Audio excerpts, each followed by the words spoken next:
आला हजरत ने जो अल्फाज इस्तेमाल किया है ये किया है तुम मेरा जिक्र करो मैं तुम्हारा चर्चा करूंगा, चर्चा करूंगा।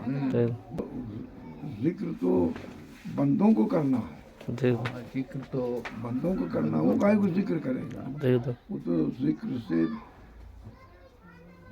मुबर्रा है, वो जिक्र काहे को करेगा।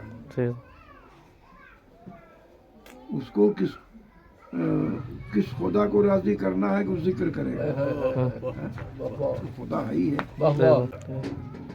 फरिश्तों में, तमाम फरिश्तों में चर्चा कर देगा कि मेरा फला बंदा उससे मोहब्बत करो,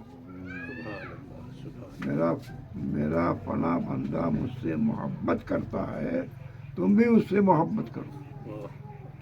पूरे फरिश्तों को मालूम हो गया, फरिश्ते जान गए अल्लाह का कौन महबूब बंदा है। चर्चा हो गया, जी सकता, चर्चा हो गया, जी सकता, वो क्या करो तो जिक्र करने के लिए खालिक को बराबर कर दिया आपने। तुम मेरा जिक्र करो मैं तुम्हारा जिक्र करूंगा। तो आला हजरत बचे हैं और बचाया है। सुभान अल्लाह, क्या बात है। बचे हैं और लोगों को बचाया है, ये इल्म कहा जाता है।